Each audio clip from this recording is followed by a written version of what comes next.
palavra dessa noite é como aproveitar bem a vida.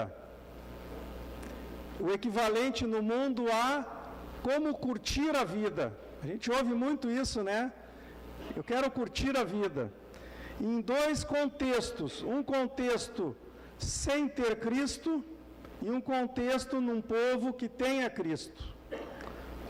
Eu pesquisei o significado, né, de como curtir a vida. Não é muito diferente do que a gente já pensa, né, do que as pessoas, né, acham que é curtir a vida. Assim, desde viajar, ir a festas, hoje baladas, comer bem, beber todas, beijar na boca, fazer sexo, satisfazer seus desejos, passar num concurso público, hoje está em alta isso, trabalhar no que gosta, praticar um esporte, realizar seus sonhos, ter algum hobby, ler bons livros, apreciar museus, escutar boas músicas, ter bons carros, amar alguém e ser correspondido, e a lista é grande. Incrível, eu tenho participado, né, às vezes companheiro do pastor Rogério, ido a enterros, e principalmente quando a pessoa tem mais de 80 anos, 90 anos, nem se fala, a gente escuta num velório. Não, essa pessoa aproveitou bem a vida, principalmente essas que têm bastante longevidade. A gente ouve muito, não é verdade? Não, ele morreu, mas aproveitou bem a vida. É um consolo para as pessoas, né? E num contexto não cristão, aproveitar a vida é isso, aproveitar esses 80 anos, 60 anos, o período que a gente passa aqui, né? Uma resposta bem comum que eu conheço pessoas pessoalmente que tem temos que aproveitar tudo aqui e agora, porque a vida é curta e ninguém voltou para dizer o que tem lá depois, do outro lado. Então, na dúvida, temos que aproveitar. Vocês já ouviram isso? Eu já ouvi. Pessoas bem inteligentes, eles já ouvi assim, não, na dúvida eu vou aproveitar tudo agora. Então é o aproveitar tudo aqui e agora. O ser humano corre atrás da felicidade. O maior exemplo bíblico que temos foi Salomão. Ele não só desejou a felicidade, como ele teve muitos sonhos e ele realizou os seus sonhos. E a experiência dele, eu acho que foi uma grande experiência para nós. No final de sua vida, ele conclui que tudo não passava de um redondo zero. Em suas palavras, tudo foi correr atrás do vento. Conclusão muito forte essa, não é mesmo? Principalmente num contexto não cristão. Tu faz tudo que tu imaginou, tudo que tu sonhou, e isso aí é correr atrás do vento?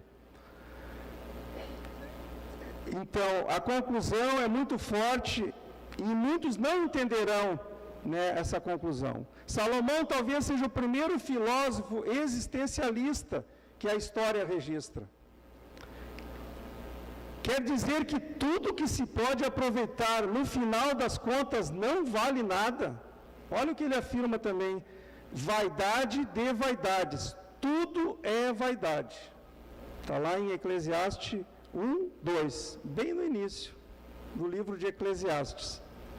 O que o dicionário diz sobre vaidade? Hoje é fácil, né? Não precisa ter dicionário. Tu vai no Google, o Google tem os dicionários. Eu peguei de um dicionário aqui, característica daquilo que é vão, que não possui conteúdo e se baseia numa aparência falsa e mentirosa. Excesso de valor dado à própria aparência, aos atributos físicos ou intelectuais, caracterizado pela esperança de reconhecimento e admiração de outras pessoas. Algo sem significado, futilidade. Isso é a palavra vaidade. E ele diz que tudo era vaidade. Quando Salomão usou esse termo vaidade, ele quis dizer que era tudo fútil, tudo vazio. Pois ele começa a curtir a vida, é o tema de hoje, né, através de uma busca de vários caminhos, tentando em algum deles encontrar o sentido da vida dele. encontrar um sentido da sua existência e que pudesse trazer um significado para a sua própria vida. Porém, ele somente consegue descobrir que há caminho que ao homem parece direito, mas ao cabo dá em caminhos de morte. Está lá por ele mesmo escrito em Provérbios. Então, a vaidade se configura numa triste realidade na qual o indivíduo coloca à margem dos seus projetos existenciais e se lança numa busca frenética, procurando em diversas situações construir a sua própria felicidade e viver como se não dependesse de Deus. E esta é uma vida nesse modo. Todavia, essa busca por realização, que acontece indiferente da realidade de Deus, contrasta com as palavras do apóstolo Paulo, lá em Atos 17, 28, que ele diz: pois nele, que é em Deus, vivemos e nos movemos e existimos, como alguns de vossos poetas têm dito, porque dele também somos geração.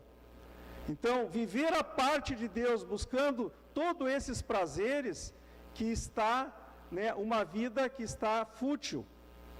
Muito desses prazeres que a gente pode ter, que eu, nessa lista, que acho que é interminável, não, às vezes em si mesmo não tem nada de errado, mas a parte de Deus vira uma vida materialista ou em busca não é só do material, porque a busca de engrandecer o próprio ego não é material, mas é carnal também.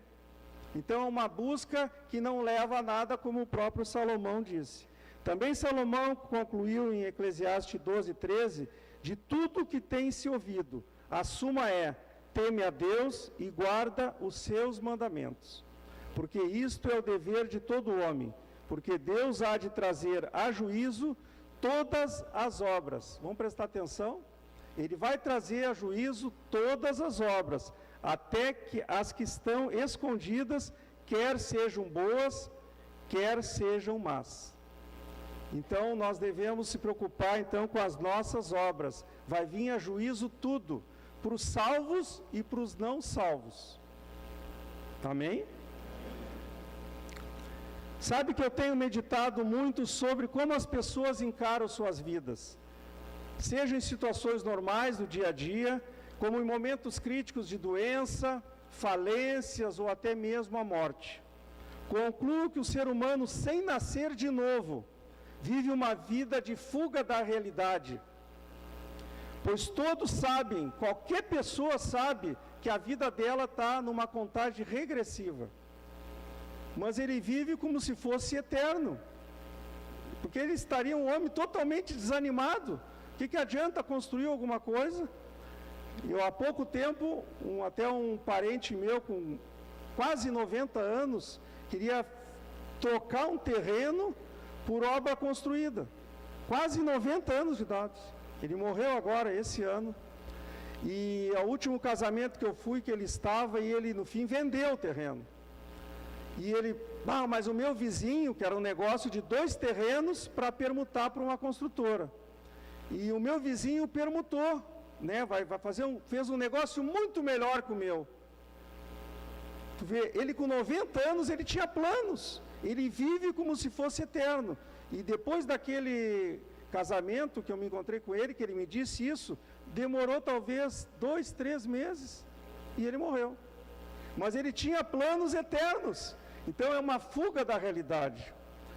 Então, você sabe qual é a taxa de mortalidade? Eu andei pesquisando isso. É 20%? 50%? Isso é uma pegadinha, porque é 100% a taxa de mortalidade. Desculpem.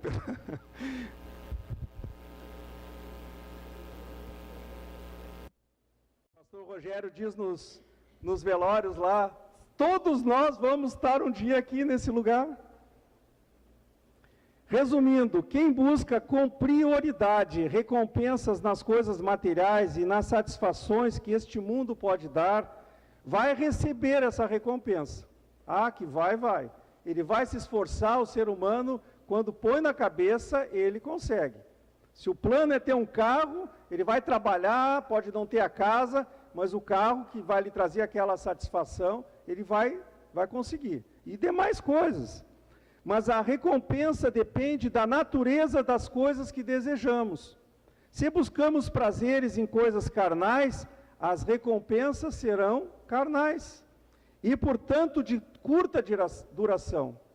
As coisas carnais, como sabemos, né, elas passam assim, ó, rápido. Explicando melhor, quem procura satisfação na comida, o tempo é bem curto de satisfação. Você já percebeu isso? É só o tempo do contato do alimento nas glândulas salivares. O prazer está nisso. Tem o olfato também, tem os olhos também, né, que se satisfazem com o alimento, mas a coisa vai embora ligeirinho.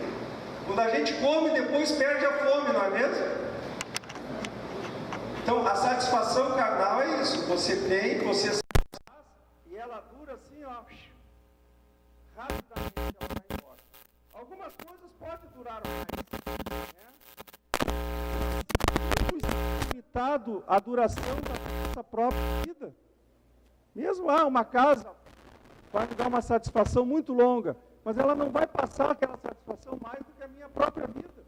Alguém ali, com certeza, vai morar depois. Então, tudo está muito limitado. Mas a coisas assim, muito longas é pura ilusão. Talvez o melhor exemplo que eu tive na minha vida, eu vou passar para vocês, é sobre carro. Carro é uma fonte de prazer, ainda mais que a indústria nunca vendeu tanto carro. Carro daquele prazer, aquele cheirinho de novo, aquela coisa, mostrar na família e tal.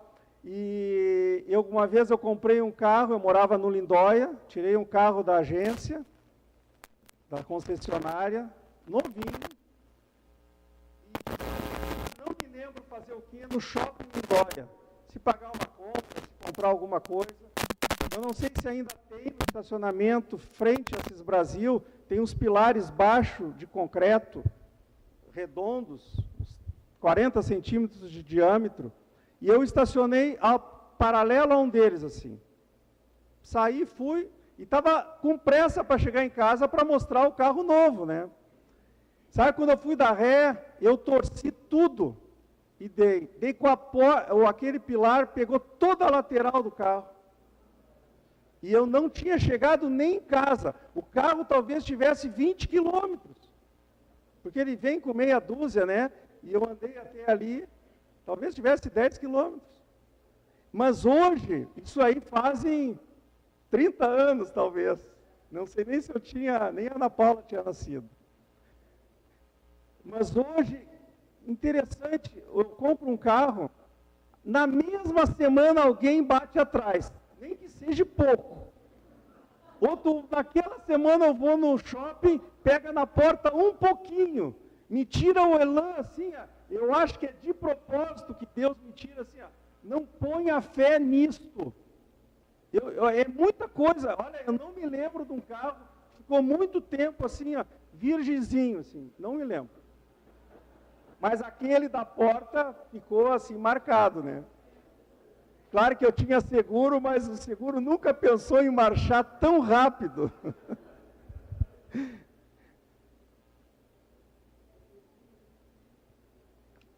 No caso ali foi de muito curta duração, né? Misericórdia. Mas eu acho que eu enxergo hoje como uma bênção. Como uma bênção. Eu não tenho ilusão, até não sei se eu estou certo, eu para lavar o carro demora. Ele tem que, aquele 2, 3 lavagens por ano, não tenho aquela ilusão, aquele prazer, sabe? Eu vejo a utilidade daquele carro. O modelo que eu tenho é porque eu preciso daquela utilidade. Então, a gente fica preso naquela coisa, né, do visual, daquela coisa do sonho, uma coisa que a gente vê que próprio Salomão conseguiu muito mais do que qualquer coisa que a gente imagine hoje. Ele chegou à conclusão que é tudo vaidade. E como agora responder à questão no âmbito cristão? Como devemos aproveitar bem a vida? até na introdução do pastor Felipe, no Salmo 21, falava ali da salvação, do valor que isso é para nossas vidas, e é o número 1 aqui, não negligenciar tão grande salvação. Quer dizer, ter uma vida que leve em conta, que seja agradecida, essa tão grande salvação, isto é realmente aproveitar bem a vida. Vocês podem dizer amém? Essa para mim é o número 1, é inquestionável. Desde o Velho Testamento, Davi, por revelação, falava de tão grande salvação, né? Ele agradecia a Deus, louvava a Deus pela sua salvação, e até nesse salmo, dizendo que a longevidade era eterna, era uma revelação a Davi. Talvez muitos naquela época não tinham essa revelação, que um homem tem uma durabilidade eterna, a alma do homem é eterna. Então, a vida, como sabemos aqui debaixo do sol, é uma só. Então, não podemos negligenciar essa tão grande salvação que Deus nos preparou. Amós 4:12 diz: prepara-te para te encontrar com teu Deus. Aqui é um preparo nesta vida, não é na outra vida, não é na continuidade da vida espiritual. É nesta vida que Amós está falando, para nós nos prepararmos. Então, como aproveitar bem a vida? Você pode também dizer, eu vou me preparar para me encontrar com meu Deus. Eu não vou rejeitar tão grande salvação. É nessa existência que temos a oportunidade de abrir nosso coração para o Rei dos Reis e a aceitar o seu chamado, crer no seu Filho, aceitar a sua graça, confessar que Ele é o meu Senhor, que Ele é o meu Salvador. Esta é uma grande oportunidade. A gente tem que vibrar quando a gente vê um parente, um amigo, aproveitando a vida dessa maneira. Nós aqui na igreja, nós vibramos, não é verdade? A vida começa a ter sentido quando nascemos de novo, quando nascemos de Deus, nesse novo nascimento através de Jesus Cristo, deixando de ser escravos do pecado, mas agora vasos de honra na mão do Senhor. Amém? Então, sem esse primeiro item, um cristão não tem como aproveitar bem a sua vida. Isso é realmente aproveitar essa chance de viver, né? Essa chance de usufruir das coisas de Deus, de ter essa intimidade com Deus, aproveitar essa intimidade com Deus, para fazer depois o que eu elenco aqui de número 2, viver para Deus, para agradá-lo e realizar obras que têm valor eterno. Realizar obras que têm valor eterno. Agora eu falo de estilo de vida. Nós temos que ter um estilo de vida totalmente diferente da que o mundo tem. Porque os nossos objetivos são totalmente contrários ao que o mundo tem. Então, na atualidade, a conversa mais comum hoje em dia é o que dá maior retorno. Aonde é que está dando retorno? Não é verdade? Há algum tempo a aposta era na Bolsa de Valores. Um dia foi comprar ouro, antes foi apostar no dólar, agora parece que é investir em imóveis. Já ouviram isso? Procuramos sempre fazer o melhor investimento. Onde é melhor colocar nossos recursos, seja o nosso tempo ou o nosso dinheiro? Afinal, o homem moderno é muito esperto, não quer perder tempo, claro que não. Mas para nós que somos de Cristo, um alvo muito superior, que não podemos esquecer, é contemplar o galardão que Ele tem para cada um de nós. Agora eu falo para os que realmente são espertos, esse esperto entre aspas, né? Aqueles que são espertos são os de Cristo. Eu creio, vocês entenderam o entre aspas, né? Não é a esperteza do mundo. Aqueles que pensam nas coisas lá do alto, em que Cristo está, e que não se satisfazem com as coisas pequenas e passageiras, umas coisas medíocres. Se eu me satisfazer com algo medíocre, eu sou medíocre. Então, esse realmente é o melhor retorno que uma pessoa pode ter. Apostar a sua vida, investir a sua vida em coisas eternas, e não coisas de tão pouca duração.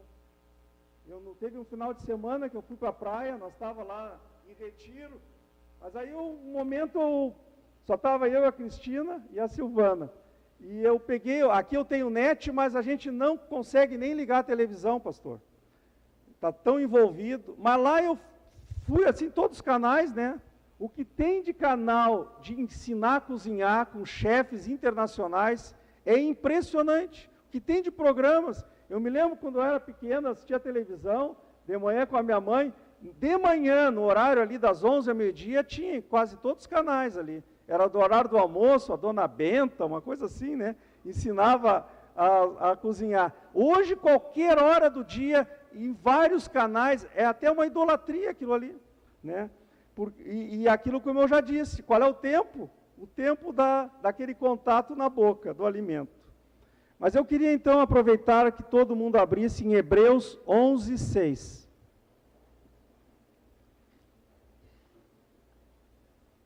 Como o mundo oferece coisas instantâneas e passageiras. É algo incrível. E o marketing sabe usar muito bem isso.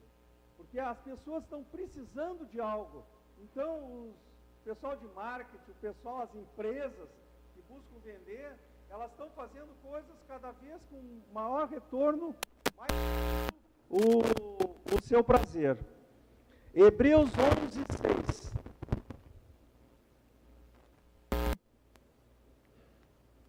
De fato, sem fé, vamos ler todo mundo. De fato, sem fé, é possível agradar o quanto.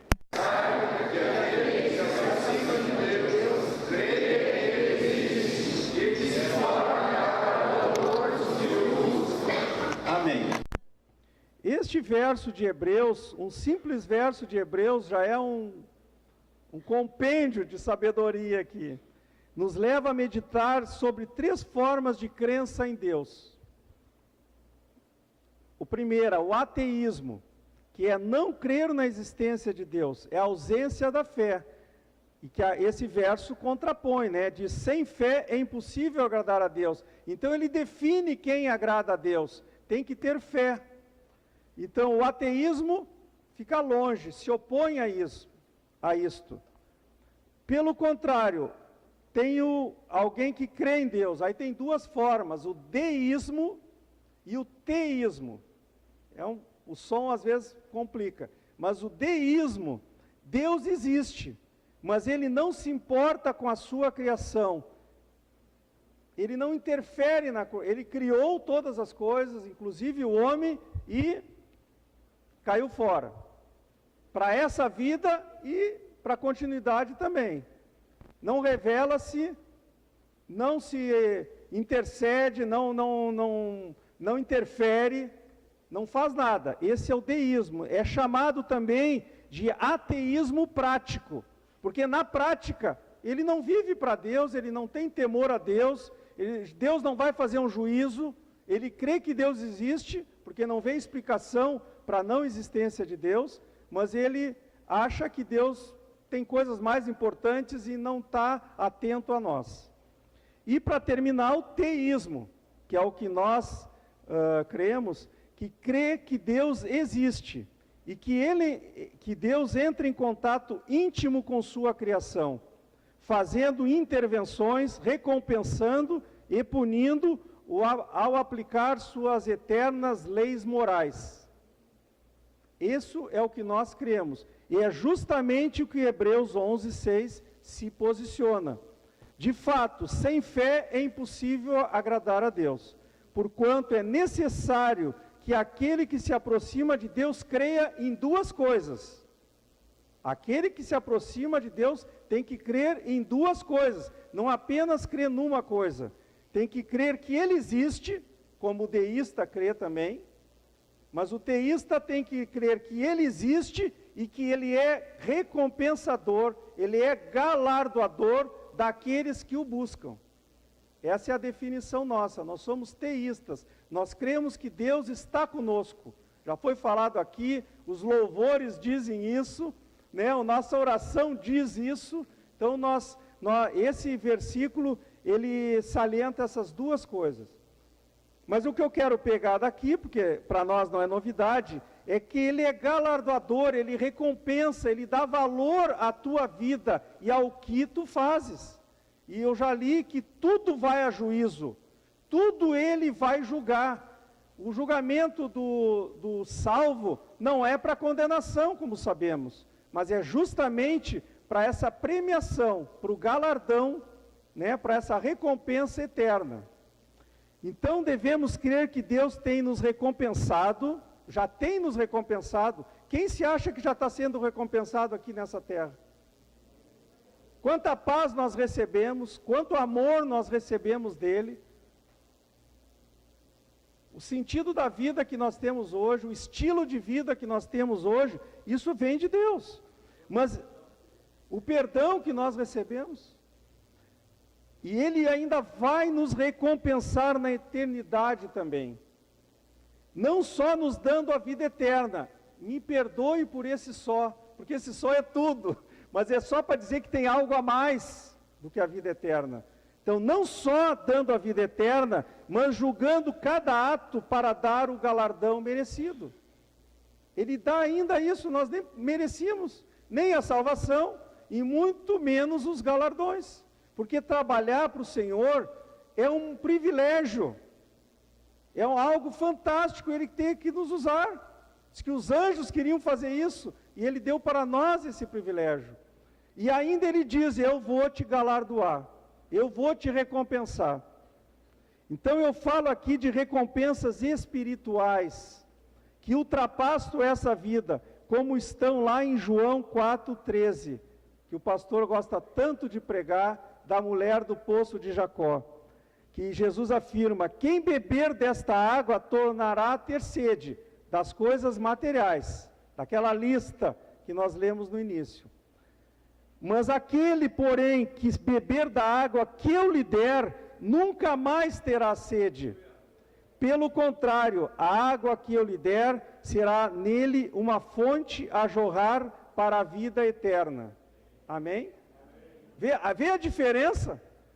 A sede é tão bom quando tu está com sede, uma água gelada, e eu creio que aquela água do poço era bem gelada, né? Pelo menos os poços que eu conheço, as águas são fresquinhas. Para quem está com sede, lá no Israel, devia ser uma bênção aquela água. Mas Jesus diz assim, eu tenho algo incomparável para ti, mulher. Algo que não tem comparação. Que se tu tomar dessa água, tu ainda mais vai precisar, tu vai botar em segundo grau as coisas materiais.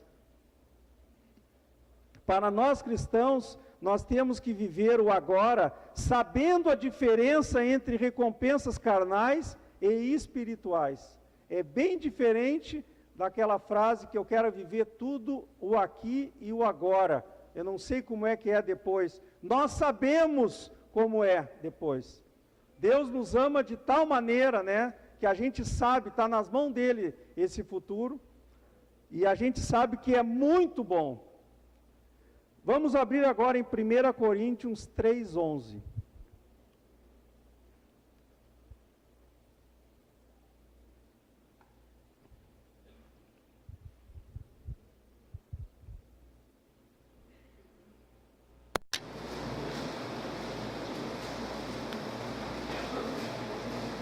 Coríntios 3:11, Paulo diz, porque ninguém pode lançar outro fundamento além do que foi posto, o qual é Jesus Cristo. Contudo, se o que alguém edifica sobre o fundamento é ouro, prata, pedras preciosas, madeira, feno ou palha, manifesta se tornará a obra de cada um, pois o dia a demonstrará, porque está sendo revelado pelo fogo. O fogo aqui é o juízo de Deus. E qual seja a obra de cada um, o próprio fogo, próprio juízo de Deus, o provará. Se permanecer a obra de alguém, que sobre o fundamento edificou, esse receberá galardão. Se a obra de alguém se queimar, sofrerá ele dano, mas esse mesmo será salvo, todavia, como que através do fogo.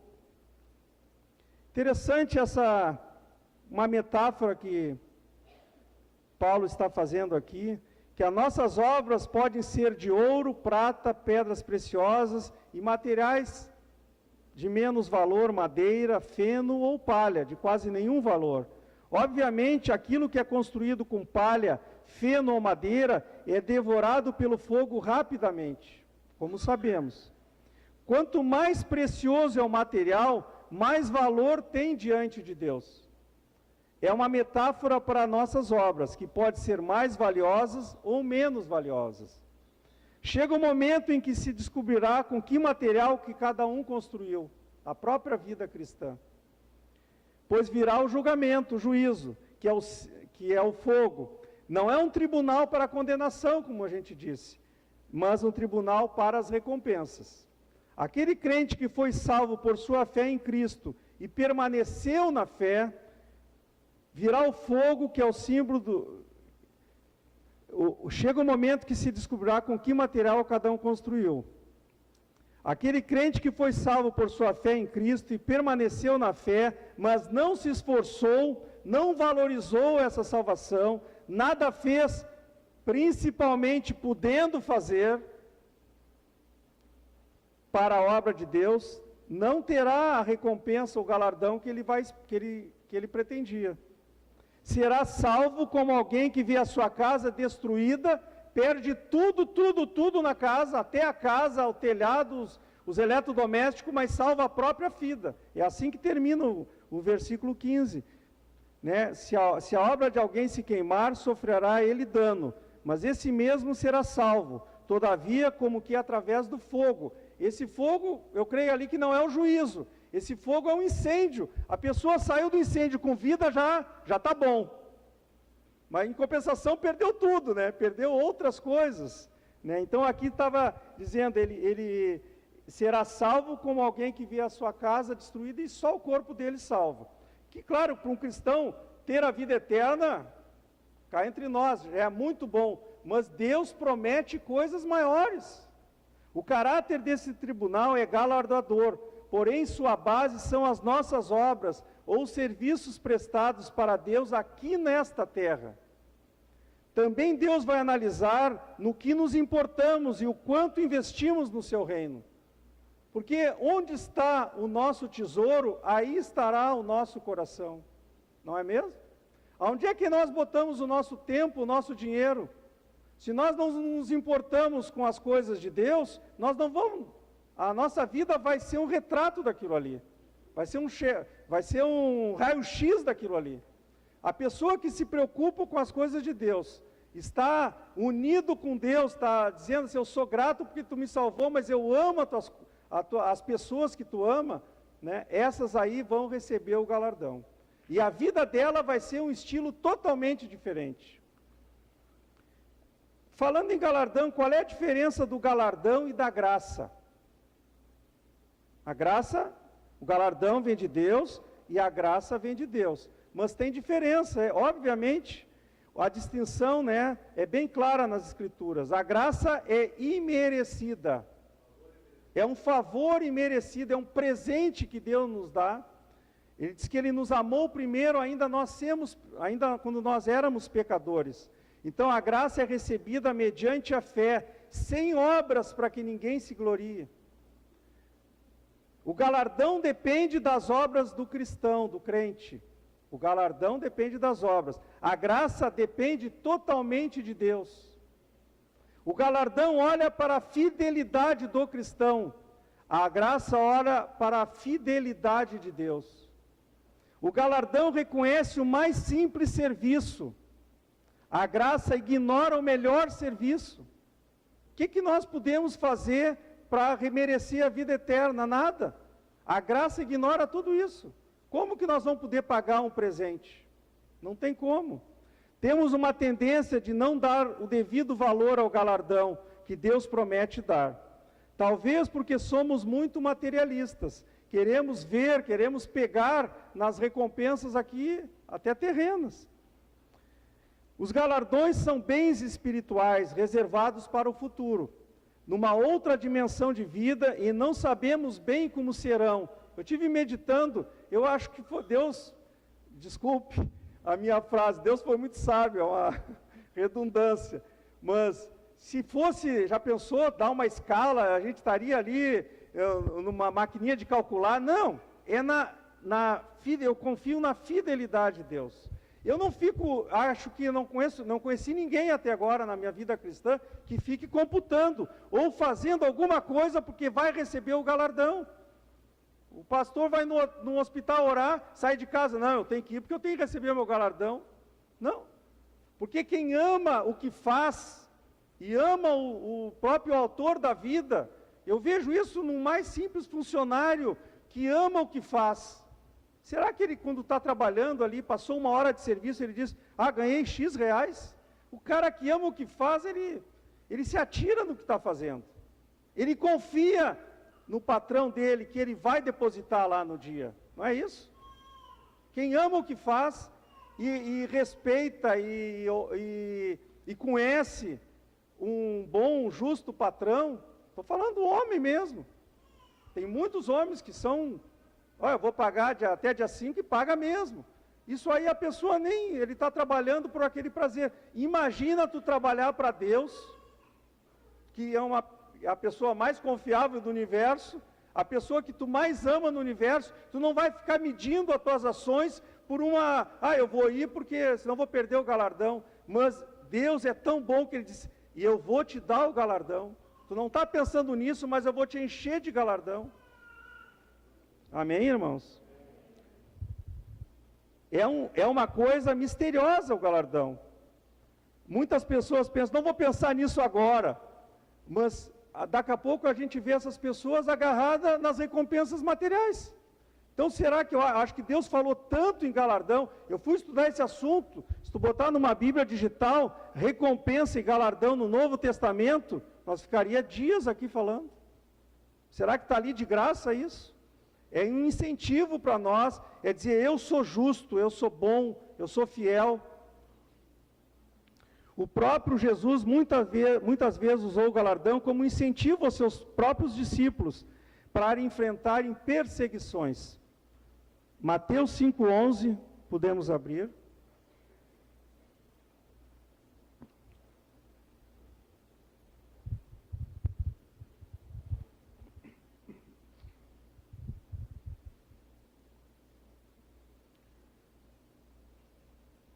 Isso é o Sermão da Montanha.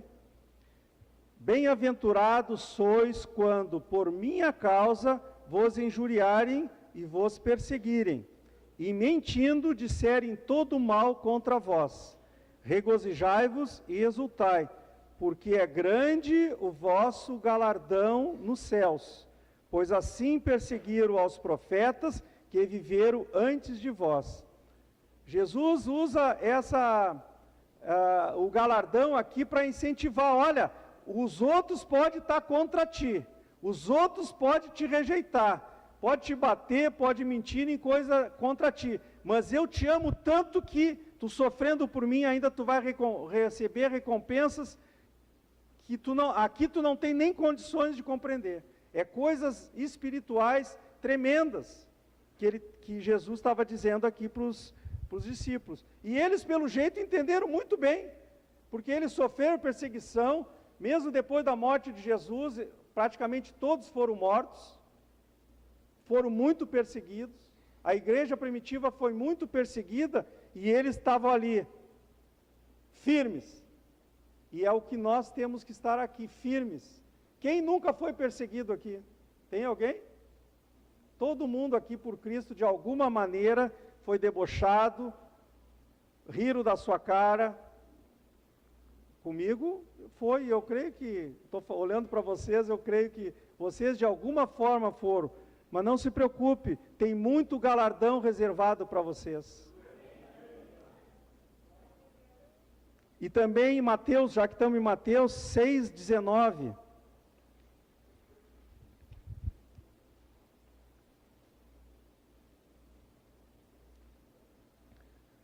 Não acumuleis para vós outros tesouros sobre a terra, onde a traça e a ferrugem corroem, e onde ladrões escavam e roubam.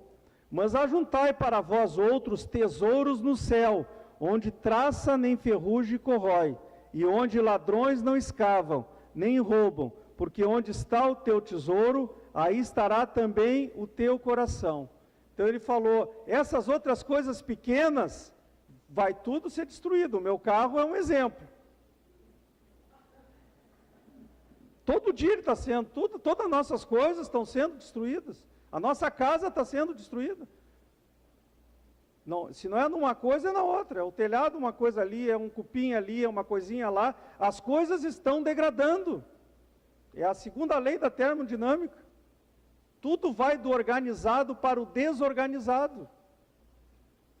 Então, tem um segredo que, para quem deseja se libertar das coisas daqui, é exatamente olhar para os galardões. Moisés fez exatamente isso, gente, irmãos. Hebreus 11, 24 a 26. Olha, a fé de Moisés. Olha como é que Moisés resistiu a tanta oferta de recompensas carnais. Como Moisés resistiu a tantas ofertas de recompensas carnais. Hebreus 11, 24. Pela fé, Moisés, quando já homem feito, recusou ser chamado filho da filha de Faraó, preferindo ser maltratado junto com o povo de Deus, a usufruir prazeres transitórios do pecado. Porquanto considerou o opróbrio de Cristo por maiores riquezas do que os tesouros do Egito. Porque, vamos ler junto? Porque contemplava o galardão. Moisés contemplava coisas espirituais muito maiores, vitórias espirituais que não tinham preço, gozos espirituais que não tinham comparação, as riquezas da casa do faraó. Ele tinha tudo, ele largou tudo por maiores riquezas. Amém? E por isso que Jesus, já agora no Novo Testamento, ele também já entra. Moisés, lá no início, né, da Bíblia, já fala isso. E Jesus vem com a mesma palavra, um incentivo. Olhe para os galardões.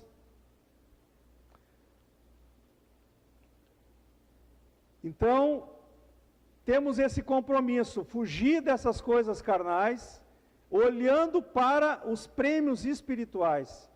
Um que está acima de qualquer coisa é a própria salvação, senão tu não pode olhar para recompensa nenhuma se não tiver salvo. Aí, sinto muito, isso é para o povo salvo, aquele que já entregou a vida para Jesus. Amém? O que será recompensado com galardões? Alguém pode perguntar. O que é um galardão? Não sabe bem como é que funciona lá, né? Deus não explicou na sabedoria dele. Mas que coisas Deus valoriza para nos dar esse prêmio? Vamos chamar assim, um prêmio extra, né? As coisas materiais que nós podemos conseguir aqui, tudo já está sendo destruído. Todo mundo concorda? O que a gente pode investir que não tem limite de tempo? O que você pode fazer nesta vida que não tem um limite determinado de tempo? Não vai durar 20 anos, ou 100 anos, ou 200 anos. O que ultrapassa isso? Almas para Jesus.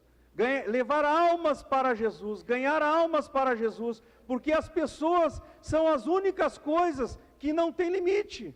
O pastor Felipe leu que a longevidade, Davi, né, escreveu a longevidade para todas o sempre. Então, se nós investirmos, não na bolsa, não em imóveis, não realmente, isso, claro, vai ter que trabalhar, vai ter que, né, fazer, se alguém tem uma poupança, não é nada contra isso, mas colocar a sua esperança de vida, uma vida limitada, uma vida terrena, uma vida carnal, nisto, eu acho que é o mais infeliz dos homens, Mas se tu centralizar a tua vida naquilo que Deus ama, e Deus ama as coisas espirituais, nós somos seres espirituais que não têm fim, aí tu vai contemplar os galardões de Deus. Dá para entender isso? Então, se nós vamos plantar, semear em solo para receber recompensas carnais, conseguindo coisas carnais, nós vamos conseguir, como foi dito no início. Agora, se nós plantarmos, semearmos na obra que não tem fim, em obras espirituais que já estão aqui na terra, que é o povo que está fora da igreja, que são os que não são salvos, edificar o povo da igreja através de grupos células, através do discipulado, isso aí tem alto valor para Deus. Tem lógica isso, irmão, até se usar o bom senso. Uma pessoa cristã, se usar o bom senso, vai dizer, mas se eu botar investir a minha vida em coisas que são duráveis, eu vou colher coisas duráveis. Eu vou colher coisas da mesma natureza. Vocês concordam?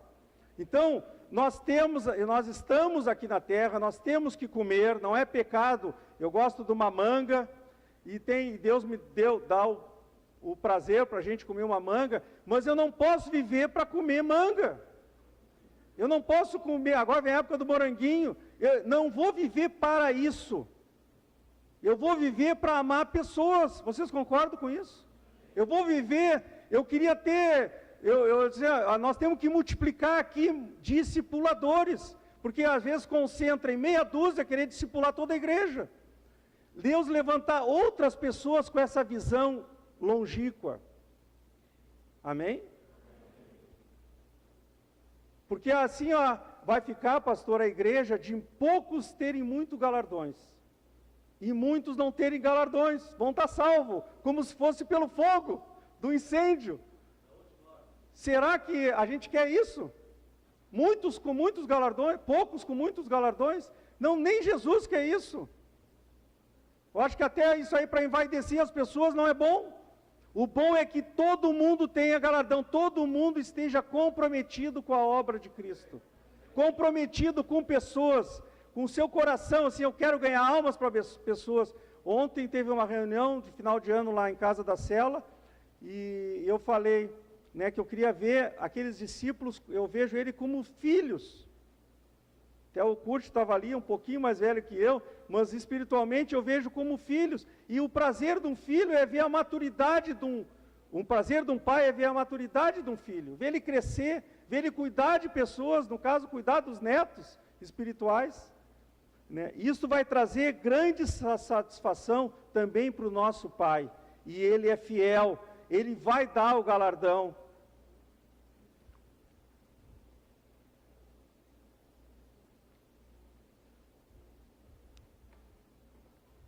Fiquei curioso também. Alguns tipos de trabalhos, então, detalhando. Confiar em Deus, especialmente em meio a tribulações. Deus diz lá, não vou ler em Hebreus, né, que a gente teria galardões. Confiar em Deus sendo injuriado, a gente já leu aqui. Isso Deus valoriza e vai nos dar galardões. Ajudar um discípulo de Cristo nas necessidades mais básicas. Mateus, não precisa abrir, 10:42, diz, e quem dera beber, ainda que seja um copo de água fria, a um destes pequenininos, por este ser meu discípulo, em verdade vos digo que de modo algum perderá o seu galardão. Ainda diz que tem a honra do profeta, né? O galardão do profeta, se receber bem o profeta. Amar os inimigos e emprestar sem esperar pagamento, lá em Lucas 6, diz que vai receber o galardão. Anunciar o evangelho de livre vontade, 1 Coríntios 9, Paulo, se anuncio o evangelho, não tenho do que me gloriar, pois sobre mim pesa essa obrigação, porque ai de mim se não pregar o evangelho. Se o faço de livre vontade, tenho galardão. Olha a visão de Paulo, se eu faço de livre vontade, tenho galardão. Eu acho que aqui ninguém deve fazer nada de vontade forçada, porque até Deus vai ficar dizendo assim, acho que nem está fazendo para mim. Talvez fazendo para o discipulador, para o pastor, Paulo disse, faço de livre vontade, tenho o galardão. Amém? Até as ofertas, né? Deus ama quem dá com alegria. Ontem eu estava falando com outro irmão, dizendo, irmão, a melhor coisa que tem é dar com alegria para o Senhor. Um dos momentos principais meu aqui na igreja, e eu sei que é de muitos aqui, eu creio que é de muitos, e eu sei que, não conversei talvez isso com ninguém, mas eu sinto que é de muitos, é no dia da ceia, no momento das ofertas, que é formada uma fila dupla, um vai, outro vem, a alegria dos irmãos, vocês não sentem isso? Vindo com o envelope na mão, aquilo me enche de júbilo, vendo aquela alegria de dar. Me lembro daquela expressão, Deus ama quem dá com alegria, de boa vontade. Amém? Obedecer ao chamado da grande comissão, isso também é um modo digno de receber o galardão, né? E disse-lhes, ide por todo mundo e pregar o evangelho a toda criatura. Indo, pregando o evangelho, testemunhando, orando pela salvação das pessoas, não há garantia que alguém tenha que salvar alguém. Se Deus não agir, ninguém vai ser salvo. Você está orando, mas se você está orando, intercedendo, Deus quer ver o clamor no teu lábio. Ontem também eu falando para outro irmão, não que tu tenha que ganhar uma alma, mas se tu não ficar lutando espiritualmente por aquela alma, Deus quer ver essa luta. Se tu ganhar ou não, aí é com Deus. Mas a tua parte, tu vai fazer. Indo, testemunhando, orando pela salvação das pessoas, apoiando a obra missionária, com nossas ofertas para missões. É o terceiro sábado aqui, né, pastor? Devolver o dízimo para que a Igreja de Cristo cumpra seus propósitos. Resumindo, investir nossa vida e nossos recursos para levar almas para o reino de Deus. Isto com certeza essas coisas agradam o coração de Deus e Ele nos recompensará. Amém? O nosso foco é em coisas que têm duração, são as pessoas, investir nas pessoas. Deus vai sondar a motivação das nossas obras, se as boas obras vão passar pelo juízo e vão receber o galardão ou não. Deus vai sondar as nossas motivações para fazer essa obra, evidente. O Senhor vai recompensar principalmente o motivo que nos levou a fazer algo para Ele. Não são apenas as boas obras que contam, mas também o motivo que nos levou a praticá-las. Em 1 Coríntios 4:5 diz, portanto, nada julgueis antes do tempo, até que venha o Senhor, o qual não somente trará à plena luz as coisas ocultas das trevas, mas também manifestará os desígnios dos corações. E então, cada um receberá o seu louvor da parte de Deus. Deus vai sondar os desígnios dos corações. Jesus, em Mateus 6,5, ele disse quando orardes, não sereis como os hipócritas, porque gostam de orar em pé nas sinagogas e nos cantos das praças, para serem vistos dos homens. E em verdade vos digo que eles já receberam a recompensa. Eles queriam o louvor dos homens, eles já receberam, não precisam do louvor de Deus na vida deles. Já receberam a recompensa terrena. Então, Deus está muito interessado de como nós vamos fazer a obra dEle. Nós devemos fazer a obra dEle com alegria. Se nós não temos essa alegria de ganhar almas, de cuidar de vidas, a primeira oração nossa devia ser isso. Deus, eu quero ter amor pelo que Tu amas. Eu quero ter amor pelas almas que Tu amas. Teria que ser a primeira oração de uma pessoa que ainda não sentiu esse chamado. Vocês não concordam? Todos nós temos esse chamado de sair dessa procura frenética das coisas que têm prazer rápido, que estão nos enganando. Então eu quero ter esse chamado, eu quero estar numa igreja, ver os irmãos com esse chamado, de estar assim, Deus, eu quero Te adorar. eu quero te glorificar, mas não quero ficar só nesse amor, né, platônico, eu quero fazer coisas para ti. Eu não quero só que meus lábios professem esse amor, eu quero realmente provar esse amor. Amém, irmãos? Assim que as promessas do galardão eterno possam inspirar a cada um de nós essa noite, para realizar maiores obras para Deus, pode inspirar cada um de ter um coração agradecido a Deus, para poder participar dessa obra. Cada um ser inspirado a pagar um preço de matar a sua própria vontade para agradar a Deus. Buscar uma vida de santidade para agradar a Deus, para honrá-lo. Nunca se esqueça, Deus é um galardoador. Deus é um que não vai deixar ninguém de mãos vazias. Se você fez alguma coisa para Deus, Deus não vai ficar te devendo nada. Muito pelo contrário, nós é que não temos o que pagar, o que Ele já fez por nós, e o que já preparou para nós lá. Apocalipse, lá no final da Bíblia, 22:12. Estamos terminando.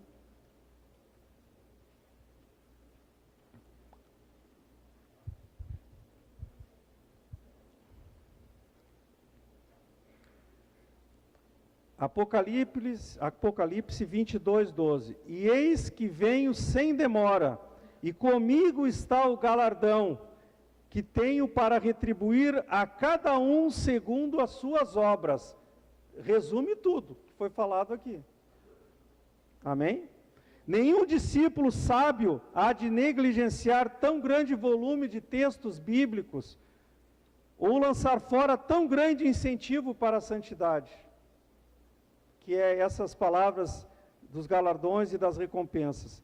Nossa descoberta dessa verdade lá no tribunal de Cristo será tarde demais. A hora de trabalhar é agora. Nós temos uma música no terceiro domingo aqui, que diz que um dia vai chegar a noite, onde não podemos trabalhar. A noite é quando terminou essa vida. Nós temos que aproveitar agora. Prezados irmãos, medite nessas palavras com oração diante de Deus. Aonde é que está o teu coração? Cada um examine-se a si mesmo, como Paulo disse. Eu não venho aqui condenar ninguém, não venho aqui julgar nenhuma obra, o que você tem gasto o seu dinheiro, onde é que você tem gasto o seu tempo. Mas cada um examine-se a si mesmo. E veja em que solo está lançando sementes para colher recompensas aqui, ou recolher recompensas eternas. Um dia a colheita surgirá, ela ou será linda e florida, ou murcha e seca. Por isso devemos semear no espírito e não na carne. Dá para saber agora a diferença direitinho o que é semear no espírito ou semear na carne? Apostar a nossa vida em coisas carnais, vai ter a sua recompensa. E ó, ligeirinho vai embora. Conclusão, como aproveitar bem a vida? O cristão com a perspectiva eterna pela frente tem tudo para ter um estilo de vida que lhe trará recompensas eternas, servindo esta vida para glorificar a Deus ao nos envolver na sua obra. Algo que nem olhos viram, nem ouvidos ouviram, nem jamais penetrou em coração humano o que Deus tem preparado para aqueles que o amam. Você já meditou nessa palavra? Nós temos que meditar mais nessa palavra. Nem olhos viram, nem ouvidos ouviram. A melhor comida que os olhos ficam lá, 3 sentidos, né? É a boca, é o olfato, é os olhos. Se ficam vislumbrados, em 15 minutos terminou. Mas ao contrário, nem olhos viram, nem ouvidos ouviram, nem jamais penetrou no coração humano aquilo que os homens fazem? Aquilo que nós podemos fazer para um rei? Um rei recebe dos súditos? Não, aquilo que Deus preparou para aqueles que o amam. Então eu queria que o Ministério de Louvor cantasse uma canção, um louvor, e nós viesse em meditação aqui na frente, pedisse a Deus um coração voltado para coisas que recompensam, que vale a pena viver. Eu quero ter uma vida com um propósito, eu quero ter uma vida que o mundo é bem diferente, o nosso estilo de vida é bem diferente. Amém? Você que ainda estava, hoje ele se examinou e viu, não, eu estou longe do que foi dito aqui, eu estou longe do que a palavra diz, mas eu quero dizer que tem jeito para nós, porque a salvação, se está em você, o Espírito Santo tem trabalhado na tua vida, e hoje eu creio que trabalhou mais ainda, abriu os seus olhos. Hoje é dia de pessoas aqui dizerem, pastor Felipe, pastor Rogério, pastor Samuel, eu quero, o que tem para mim fazer? Amém? O que eu posso ajudar? Aonde é que tem um lugar para mim trabalhar? Em vez de chegar para ele, eu preciso de um discipulador, eu preciso que vão na minha casa, tudo bem, nada contra, mas eu tenho que ser uma bênção, eu quero fazer a obra de Deus. Vocês concordam? Nós temos que ter mais pessoas assim? Amém?